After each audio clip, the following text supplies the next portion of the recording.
राम राम भाइयों। स्वागत है आपका मेरे YouTube channel Goyat livestock farm पर। आज मैं आपको वैक्सीनेशन के बारे में एक वीडियो बना रहा हूं जो आपको बहुत ज़्यादा ज़रूरी है। आपके बहुत ज़्यादा कमेंट भी आ रहे हैं क्योंकि जो मैंने 4-5 वीडियो ऊपर डाली हैं, आप हर वीडियो में कहते हो कि आप वैक्सीनेशन के बारे में बताओ, वैक्सीनेशन के बारे में आप कुछ ना कुछ जानकारी दो। वैक्सीनेशन सुअर फार्म में एक अहम रोल है वैक्सीनेशन का। वैक्सीनेशन के बिना पूरे सुअर फार्म में नुकसान है, बहुत ज़्यादा नुकसान हो जाएगा अगर आप वैक्सीनेशन नहीं करते हैं तो वैक्सीनेशन का हर बिजनेस में लाइव स्टॉक की बहुत ज़्यादा अहम रोल रहता है। और आप वीडियो को लगातार पूरा देखें, तभी आपको एक एक चीज़ पॉइंट टू पॉइंट समझ में आएगी। अगर आप वीडियो को पूरा नहीं देखते हैं तो आपको समझ में नहीं आएगा और आप बाद में कमेंट करके मुझसे पूछते हैं। अगर आप वीडियो पूरा देखेंगे तो आपको कमेंट करने की कोई भी ज़रूरत नहीं है कि हमें इसमें कमेंट करना है या नहीं। कमेंट करने की आपको कोई भी ज़रूरत नहीं है अगर आप वीडियो पूरा देखते हैं तो भाइयों, बने रहें आप मेरे साथ इस वीडियो में। और अगर मेरी वीडियो अच्छी लगे तो चैनल को सब्सक्राइब करना ना भूलें, वीडियो को शेयर करें और चैनल को सब्सक्राइब तो ज़रूर ही करें ताकि जो भी मैं नई वीडियो डालूं वो आप तक ज़रूर पहुँचे। सुअर फार्म की मैं वीडियो बनाता हूँ, मैं वो वीडियो बनाता हूँ जो मेरे फार्म पर हो रहा होता है, जो मेरे फार्म पे जो काम है वो होता है, जब भी मैं आपको वीडियो बनाता हूँ। अभी मैंने एक वीडियो बनाई थी 10 मादा के ऊपर। उसके बाद में आप सभी मेरे सब्सक्राइब भाइयों ने डिमांड करी कि वीडियो बनाई 5 मादा के ऊपर। फिर मैंने 5 मादा के ऊपर वीडियो बनाई। फिर मैंने अपने फार्म पर एक लाइव डिलीवरी हो रही थी, वो उसमें मैंने आपको दिखाया कि आपको क्या क्या चीज़ करनी है, किस चीज़ों से बचना है और जब मादा की डिलीवरी होती है तो कैसे करते हैं। अगर आप मेरी वीडियो ध्यान से देखते हैं तो आपको कोई ट्रेनिंग की ज़रूरत नहीं है, क्योंकि मैं बहुत ज़्यादा बारीकी से आपको समझाता हूँ। एक एक चीज़ स्टेप बाय स्टेप मैं आपको बताता हूँ कि इसमें हमें क्या करना है, कैसे करना है। तो वीडियो देखना ना भूलें। इसीलिए इसी के उस पर आज हम वीडियो बनाते हैं वैक्सीनेशन के ऊपर। और ये मैंने वैक्सीनेशन चार्ट मेरी कॉपी में पूरा बना हुआ है, ये मैं आपको इस पे भी डाल दूंगा। ये देखिए मैं आपको फोटो खींच के ऊपर भी डाल दूंगा, आप उसमें भी देख सकते हैं। आइए भाइयों, हम अपनी वीडियो को शुरू करते हैं। फिर मैं आपसे एक ही बात कहता हूँ, ध्यान से देखें, पूरी वीडियो देखें। जब तक आप वीडियो पूरी नहीं देखेंगे आपको बिल्कुल भी समझ में नहीं आएगा, ठीक है। अगर हमारी मादा ने 10 बच्चे दिए तो हमें उन 10 बच्चों को बचाना होगा, तभी हमें पिग फार्म में फ़ायदा है। अन्यथा अगर हमारे बच्चे दब के मर गए, बीमारी की वजह से मर गए और हमने देख रेख नहीं करी उसकी वजह से मर गए, तो ये हमें पिग फार्म में नुकसान की ओर ले जाएगा। अगर हम टाइम पे वैक्सीनेशन देंगे, टाइम से डिवार्मिंग करेंगे, टाइम से इंजेक्शन लगाएंगे तो हमें 101% फ़ायदा होना ही है। 10 के 10 बच्चे अगर हमारी मादा ने दिए हैं, किसी मादा ने हमारे 5 बच्चे दिए हैं, किसी ने मादा ने हमारी 12 बच्चे दिए हैं, तो हमें वो बच्चे पूरे बचाने होंगे अपने फार्म पर, तभी हमें फ़ायदा है, ठीक है। अब मान लो कि हमारी मादा ने 10 बच्चों से डिलीवरी दी, ठीक है, तो हमें दूसरे दिन उनके दांत काटने हैं और उनकी पूंछ काटनी है। अब पूंछ काटने के हिसाब से मैं बताऊं, अभी मैंने एक वीडियो डाली थी जिस दिन वो लाइव डिलीवरी वाली डाली थी, तो उसमें हमने एक पूंछ काटने का नया तरीका अपनाया। तो आप वो तरीका ना अपनाएं। हम बहुत ज़्यादा अपने फार्म पर केयर करते हैं, बहुत ज़्यादा देखभाल करते हैं, तो हम उस चीज़ से निमट गए, नहीं तो उसमें बहुत ज़्यादा नुकसान होने की संभावना थी।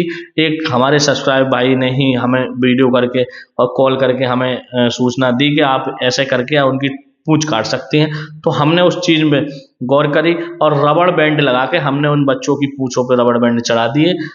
तो पूंछ तो उनकी कट गई 5-7 दिन में, लेकिन बहुत ज़्यादा जख्म भी उनके बन जाता है। अगर इतनी आप केयर नहीं करोगे तो बच्चों के कीड़े पड़ जाते हैं और फिर बच्चे की मौत हो जाती है। तो मेरी अपनी राय यही है कि जब भी आप बच्चे की पूंछ काटें तो इलेक्ट्रॉनिक टेल कटर से पूंछ काटें, ताकि उसमें न खून निकलते हैं, न जख्म होता है, कुछ भी नहीं होता। ठीक है। तो दूसरे दिन जब मादा ने डिलीवरी दी है तो हमें बच्चे के दांत काटने हैं, ऊपर नीचे के दोनों तरफ के दांत काटने हैं, और हमें बच्चे की पूंछ काटनी है। दांत काटना यूँ जरूरी है कि 8-9 महीने बच्चा हमारे फार्म पर रहता है। बच्चे जब बड़े हो जाते हैं तो आपस में लड़ते हैं, तो इनके जब दांत लगते हैं तो एक दूसरे के चीड़ फाड़ हो जाती है, काटते हैं तो ये, और जख्म हो जाते हैं, जख्म हो जाते हैं तो फिर कीड़े पड़ जाते हैं, कीड़े पड़ जाते हैं तो फिर हमें दवाइयाँ लगानी है, वो हमारा खर्च बढ़ता है, देखभाल बढ़ती है। तो इन चीज़ों से हमें पहले ही सतर्क रहना है। बच्चे के हमें दांत दूसरे दिन ही काट देने हैं, और कोई दिक्कत नहीं है, बच्चे के दांत काटने में कोई प्रॉब्लम नहीं है, कोई खून निकलते हैं ना, इतनी बड़ी बात है। अब तीसरे दिन आता है। तीसरे दिन हमें बच्चे के 1 ml आयरन का इंजेक्शन लगाना है। वो हमें खाल में इंजेक्शन लगाना, मांस में इंजेक्शन लगाना है 1 ml। आप यहाँ कान के पास दे सकते हैं, ये देख के यहाँ जगह, ये जब मांस होता है यहाँ पर दे सकते हैं, पीछे जांग पे दे सकते हैं। मांस में इंजेक्शन देना है हमें 1 ml। ठीक है। आयरन का आप मेडिकल से आपको हर दवा मिल जाएगी, आप आयरन का इंजेक्शन ले आए। तीसरे दिन हमारा आयरन का इंजेक्शन हो गया। चौथे दिन हमें बी कॉम्प्लेक्स देना है 1 ml। तो 1 ml हमें बी कॉम्प्लेक्स का इंजेक्शन देना है चौथे दिन। वो भी हमें या कान पे देना है या मांस में देना है, पीछे जांग पे देना है, तो वो भी हमें ऐसे ही देना है इंजेक्शन। ठीक है। अब उसके बाद बारी आती है 10वें दिन। 10वें दिन हमें बच्चे की डिवार्मिंग करनी है ओरल रूप से। ओरल रूप में एक इंजेक्शन लो, 5 ml की जो सुई होती है, और मुंह फाड़ के उसमें 1 ml बच्चे के मुंह में डाल दो। तो ये हमें डिवार्मिंग बहुत ही ज़्यादा ज़रूरी है करनी बच्चे की। अगर हम टाइम से बच्चे की डिवार्मिंग नहीं करते हैं तो हमें बहुत ज़्यादा इससे भी दिक्कत होती है, बढ़वार नहीं बढ़ती बच्चे में, और बढ़वार में बहुत ज़्यादा दिक्कत आती है। अब आती है साहब तीसरी बात। तीसरी बात क्या है? जब भी डिवार्मिंग करें, आप एक चीज़ याद रखें, डिवार्मिंग के अगले 2 दिन तक हमें Li52 जरूर ही देनी है, लीवर टॉनिक जरूर देनी है। अब मान लो हमने 10वें दिन डिवार्मिंग कर दी, तो 11वें दिन और 12वें दिन 2 दिन हमें Li52 देना है, जरूर देना है, ये चीज़ आप समझ लें। तो Li52 हमें 2 दिन हमने दे दिए। ठीक है। अब आती है 13वें दिन की बात। 13वें दिन हमें फिर स्टार्टिंग वाली वैक्सीनेशन फिर रिपीट करनी है। 13वें दिन हमने पहले आयरन 1 ml लगाया था, अब हमें आयरन 2 ml लगाना है।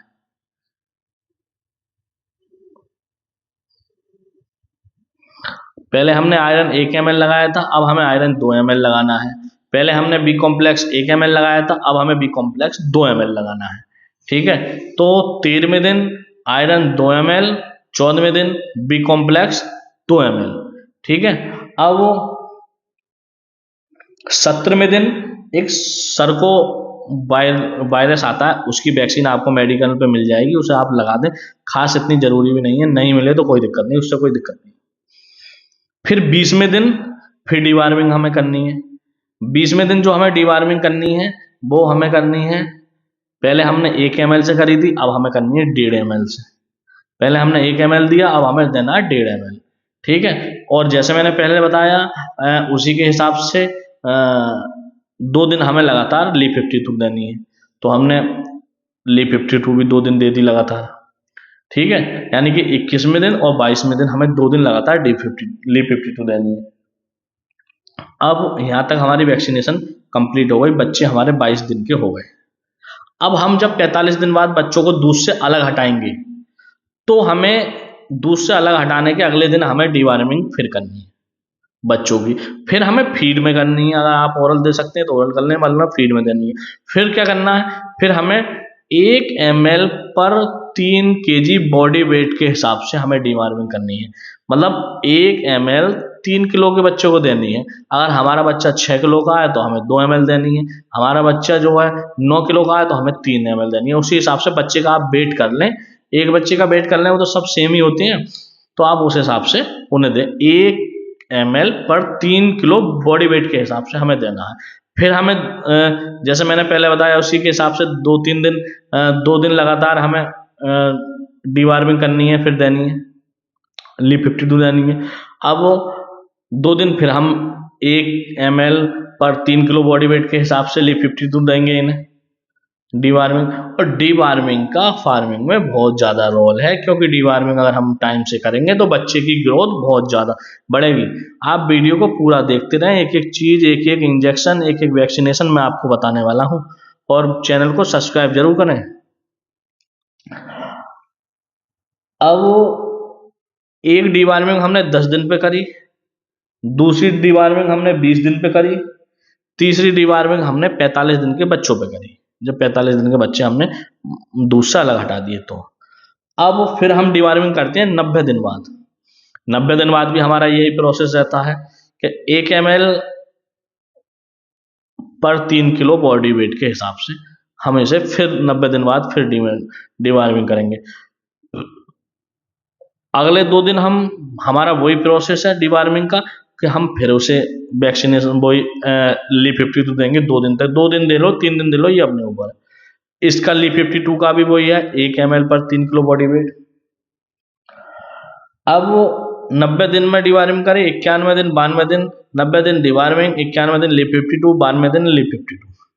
अब 110 दिन बाद स्वाइन फीवर की एक वैक्सीन आती है और आपको मिल जाएगी बहुत आसानी से। स्वाइन फीवर की एक वैक्सीन आती है, वो आप जरूर लगा दें।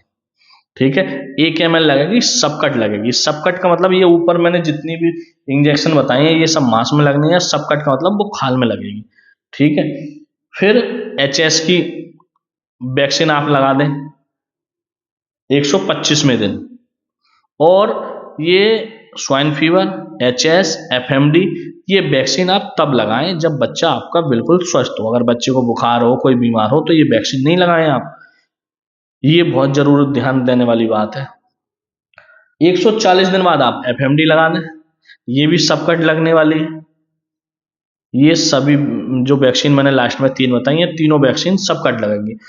तो ये पूरा चार्ट है, मैं आपको ये चार्ट यहाँ डाल लूंगा, आप यहाँ देख लेना। ये पूरा चार्ट मैंने अपने हाथ से बनाया हुआ है, इसी चार्ट को मैं अपने फार्म पर फॉलो करता हूँ। अगर आप इस चार्ट को फॉलो करते हैं तो आपके फार्म में बिल्कुल भी बीमारी नहीं आएगी, बच्चों की ग्रोथ बहुत अच्छी बढ़ेगी। और ये प्रॉपर फीड पर जो फार्मिंग होती है उनकी वैक्सीनेशन चार्ट है, जो मैं आपको यहाँ पे दे दूंगा। तो भाइयों, वीडियो अच्छी लगी हो तो वीडियो को शेयर करें, सब्सक्राइब करें चैनल को। जय हिंद, जय जवान, जय किसान। धन्यवाद भाई।